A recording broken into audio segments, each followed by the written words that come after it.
सिंध जे पानी ते पंजाब जो दहाड़ो जारी। एहतजाज बावजूद पंजाब बिनी तकरारी लिंक केनालनि में पानी खणत घटाइण बदिरां वधाए छॾी। पंजाब सिंध जे एहतजाज ते ध्यान ॾियण बदिरां टीपी ऐं सीजी लिंक केनालनि में गरियल तुर 30,000 क्यूसेक पानी खणण लॻो।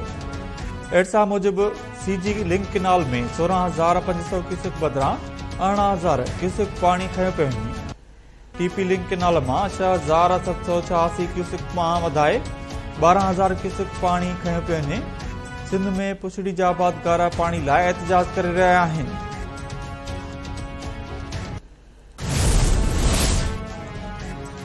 नवाज़ शरीफ़ हिकु भेरो ॿीहर नून लीग जो बिना मुक़ाबले सदर चूंडिजी वियो।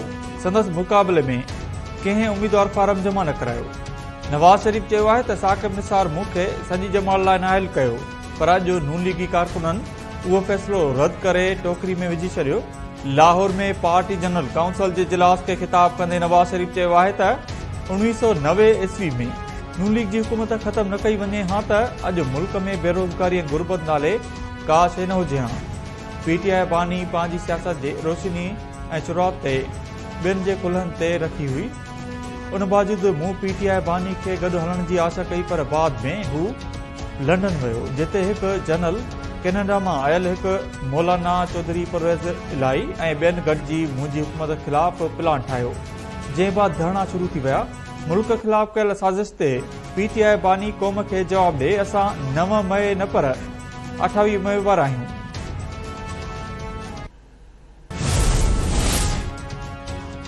वज़ीर आज़म शहबाज शरीफ़ चयो आहे त पीटीआई बानी जूं समूरियूं साज़िशूं नाकाम थींदियूं।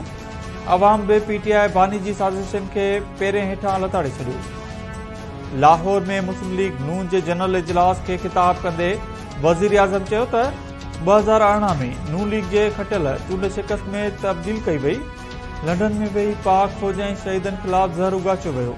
असां नवाज़ शरीफ़ जी अॻुवाणी में पाकिस्तान लाइ विढ़ंदासीं।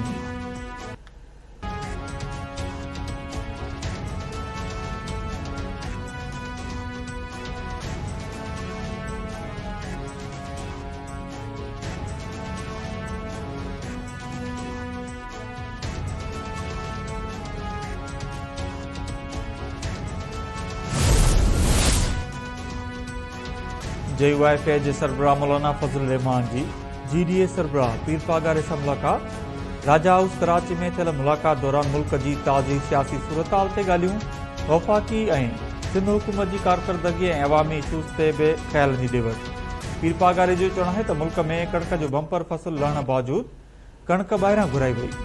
हुकूमत ॿाहिरां अहिड़ी कणक घुराई आहे जेका जानवरनि खे बि ॾिनी वञे त उहे बि न खाईंदा।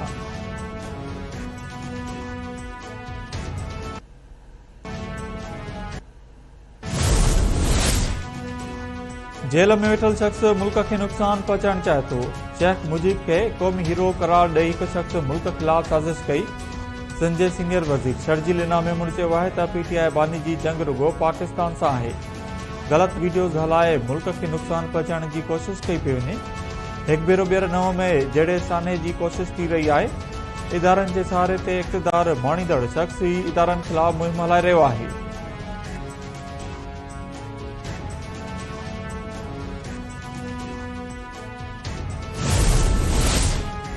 मुल्क में बिजली जी लोडशेडिंग बाबति वज़ीर आज़म जी सदारत हेठि इजलास। वज़ीर आज़म शहबाज शरीफ़ लोडशेडिंग ख़तमु करण जी हिदायत कंदे चयो आहे त बिजली जी चोरी ऐं लाइन लास ते रोके बिजली जी लोडशेडिंग ते ज़ाब्तो आंदो वञे।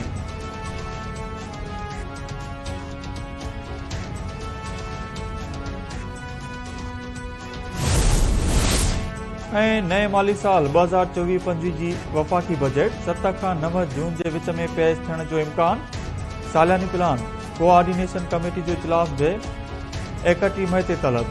ज़रनि मूजिब क़ौमी असेंबली जो बजट इजलास 5 जून खां सॾाइण ते गौर कयो पियो वञे। बजट 7 खां 9 जून ताईं पेश कई वेंदी।